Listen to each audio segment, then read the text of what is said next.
G'day viewers, and welcome to Aussie Backyard Food.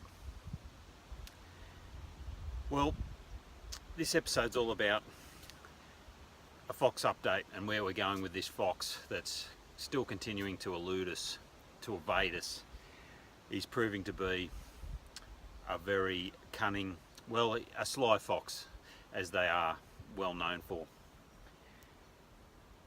Just to update you, this is the fourth fox episode. If you haven't seen the others leading up till now, then you might get some idea if you watch the others just what sort of a battle we've had in just trying to be able to keep chooks in our backyard. It's proving to be an epic one. I was hoping to have the fox ready to present for the camera, scene one, but it hasn't worked out that way. You might remember my fox trap from previous episode. I've had it set up for the last 2 days, being a nice big trap with a chook in it. An old boiler I managed to score from my local produce supplies. She was due to get the chop, but I made it comfy. I wasn't, trying to be cruel or anything. She had food and water in the 2 buckets, shelter on top. I came down this morning to find the trap had been dragged 2 metres, and that is 40 to 50 kilo trap. It's a big heavy trap. There's feathers everywhere. We've got bended bits of steel. I don't even know if this is a fox. I wouldn't have thought a fox, a 20 kilo, 25 kilo tops fox would be able to do this sort of damage. So yeah, time for Plan Z. So what is Plan Z, I hear you ask? Well, Plan Z is a 2-pronged plan. Jason from Sun Valley Produce was kind enough to offer me the use of his game camera. So I'm going to set that up over here on this area tonight and see what returns. Also, you might remember from the first episode, I actually had a crack at this fox with my traditional style recurve bow, which of course I unfortunately just missed. So on that front, I've decided to up the ante. I've decided to go high tech. Yeah, baby. 70 pounds of Matthews Halon 32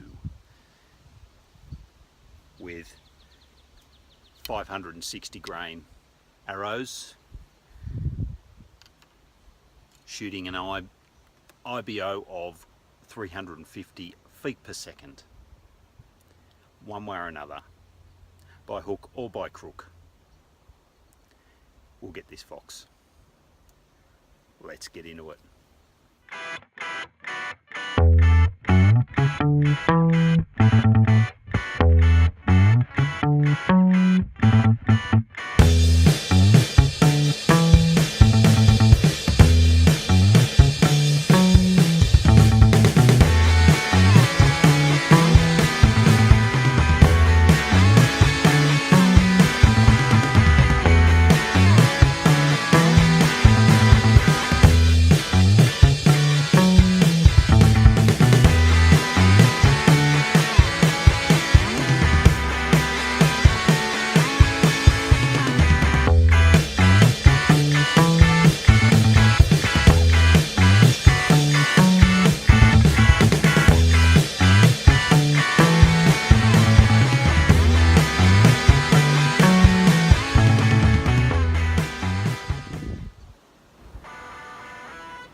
Okay, so it's a couple of weeks since the fox was able to get inside this cage here and take the last chook.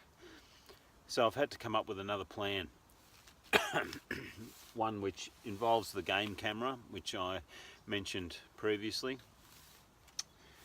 With the game camera on that front, I have managed to capture an image of the fox coming back the night after he took the last chook. So I'm 100% sure it's a fox. I was suspicious that it must have been something bigger.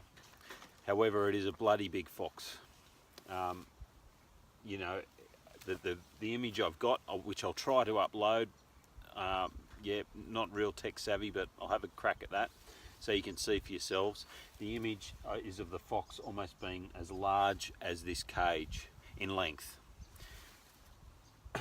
The new plan, as you can see, I've been donated a rooster, once again, unfortunately destined for the chopping block, but at least we've giving him a purpose. I've wired up this cage so that it's much more secure, which is lucky because the last 2 nights the fox has come in. Unfortunately, I've got part of the new plan is I've been donated this rooster, and I'm desperate. I'm going to a foot trap. I was hoping not to use a foot trap, but I've run out of ideas. I've been able to get close enough to have a crack at him with the bow, so it's plan Z.1 if you like. I've seen many signs of him coming in. I've taken the game camera down just until I've got the foot trap in place. I'll put that up because I was getting so many images to sort through of wallabies, branches moving, fox lights flashing. So obviously the fox lights will come down. Game camera goes up. I'll bury the foot trap in next to this cage. And the reason I know we've had regular visits from the fox since we've had the rooster here is, well, I'll show you, I'll give you a closer look. He's dug away all that dirt next to the cage there. And this happened last night. If we come around to the other side, that was a perfectly new tarp. You can see he's even been digging into the ground here, doing his best to get in. But yeah, look at those teeth marks. So I've been in contact with the supplier, and I've said, come on, hurry it up. I paid for this bloody thing over a week ago, and I'm assured that it'll be delivered sometime later today. So fingers crossed, we'll have a result very shortly.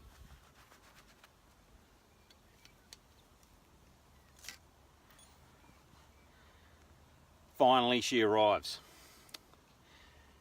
courtesy of Fastway Couriers from Professional Trapping Supplies in Queensland.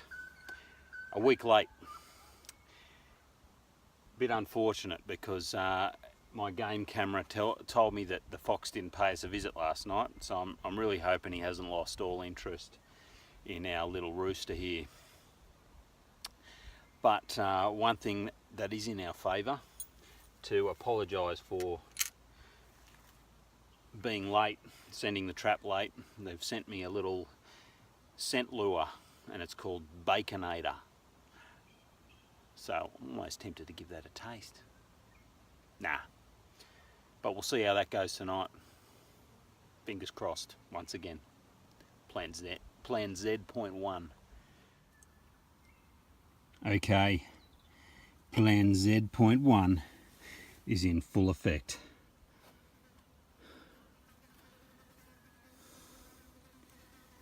Surely this has bloody got to work.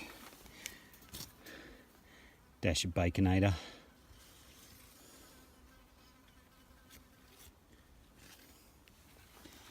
Foot trap, just the right distance from the lure. Obviously I'll cover that in with a bit of dirt to make it as invisible as possible. And once again, we cross our fingers.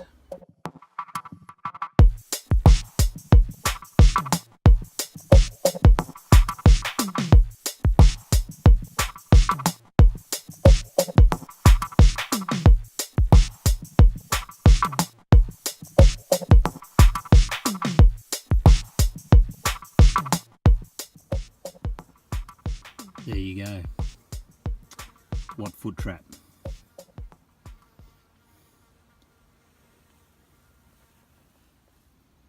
For those of you that have persevered with me through my efforts to control this fox, to kill this fox, you will have realised, you will have got a sense at least of just how much effort I've put into killing this fox. Starting with what I thought was the most humane way, which was, as far as I'm concerned, the most humane way, by putting an arrow through it. And here we are.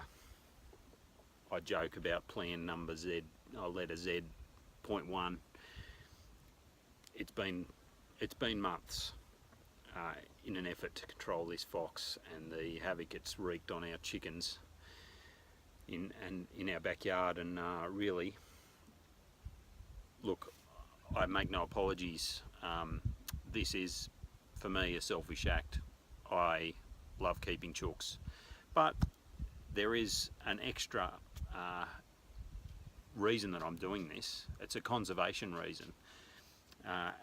Feral animals, particularly foxes, do so much damage to our native fauna in Australia, particularly those little fairly defenceless marsupials. We've lost hundreds of species of small marsupials and even reptiles in this country because of introduced species, and in particular the fox. So this is just one little contribution I'm making, as far as I see, to looking after this beautiful environment that I'm lucky to live next to. It's on our doorstep. It's a World Heritage Area, and yep, this fox is going down.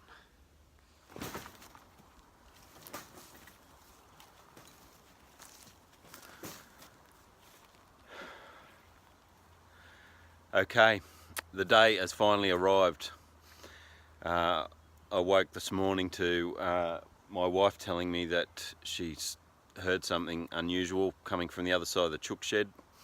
As you can see, I've relocated the trap setup and our rooster lure. Fox bait. Our rooster has done a good job. As you can see, the rooster is pretty unflustered, which is unusual. It would be the night I forgot to put on the game camera. I've been dedicated to turning this thing on and off for the last 2 months, but of course the night I'm not around to turn it on, we get the fox. It's a small victory for a backyard food producer, a small victory for the Australian wildlife and the many marsupials, reptiles and birds we'll save by taking out this feral predator. I won't be filming the killing of this fox. I don't think you need to see that, but rest assured it'll be a quick job. Catch ya.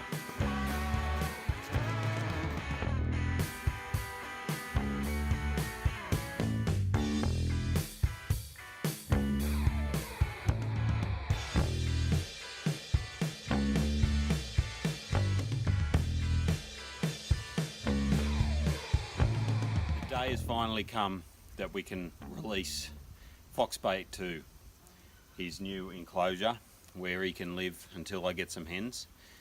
So I just want to put it out there to my ever-growing audience.